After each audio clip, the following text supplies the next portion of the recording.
Hey everyone! Welcome to my channel. Today's video is going to be a little different.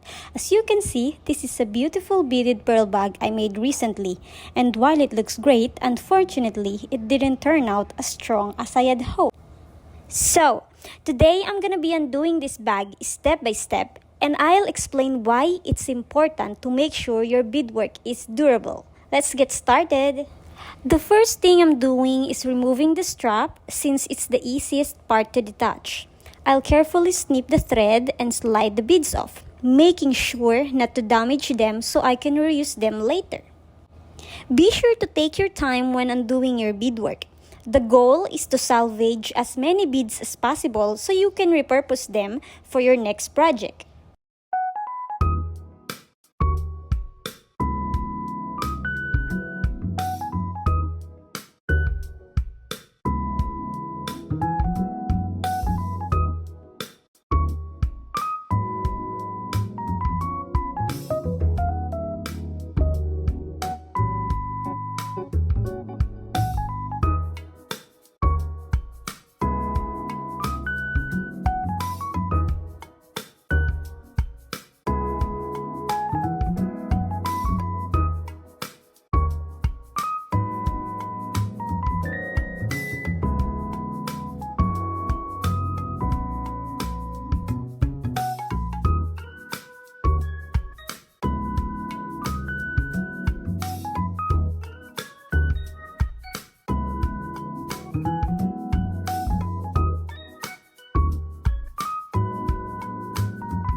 Look at how easily the beads come off the fishing line. That's the one thing I'll change in the next video.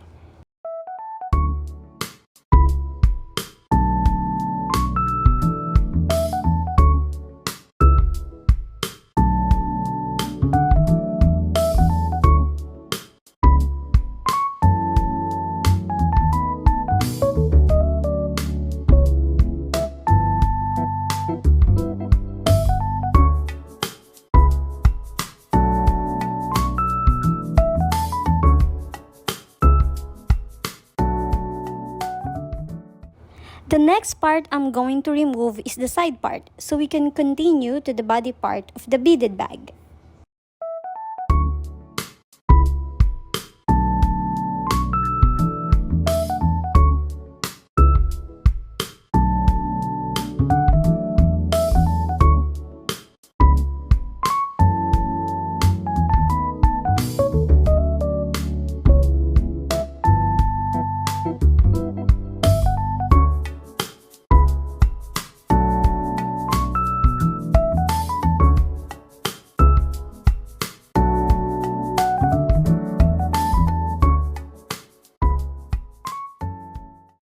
So guys, if you want to know the reason why I'm undoing this bag, just keep watching till the end. And I'm going to tell you also what to do so our beaded bag is going to be more durable and sturdy.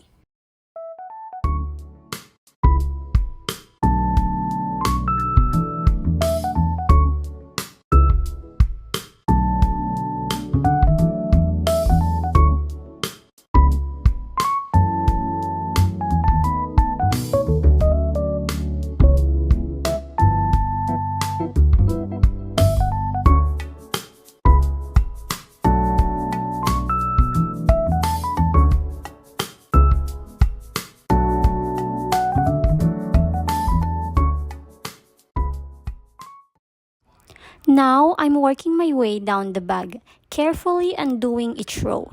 The thread I use for this bag is nylon, which is strong, but the size of the nylon is not really strong enough for the size of the beads that I used.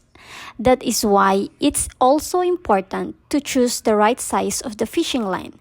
And I didn't double knot the end as securely as I should have.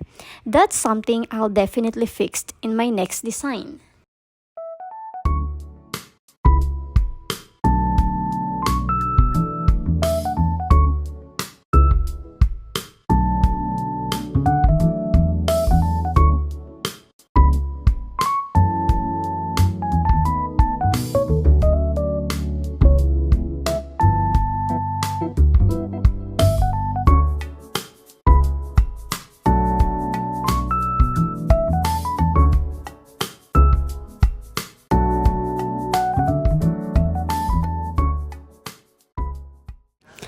As you can see, the structure is starting to come apart quickly, which is why it's so important to focus on building a strong foundation from the start.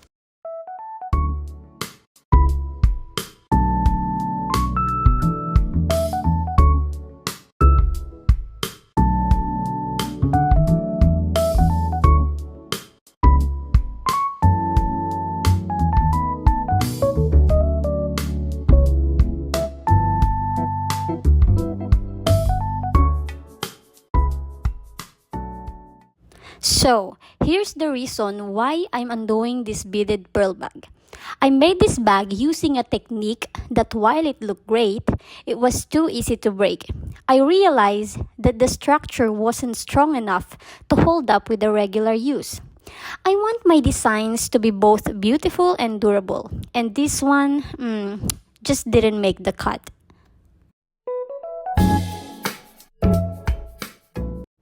But don't worry, I'm gonna make a new version of this bag, and this time I'll be doing it in a way that's much more secure and sturdy. I'll be using a stronger thread and focusing on a more durable stitching technique to make sure it holds up for the long run. So stay tuned for the next video where I'll be showing you the improved version of this bag with step-by-step instructions so you can create a long-lasting piece too. Thank you so much for watching. If you ever had to undo a project and start over, don't worry, it's all part of the creative process. If you found this helpful, give it a thumbs up and don't forget to subscribe so you don't miss the new and improved beaded bag tutorials. See you in the next video!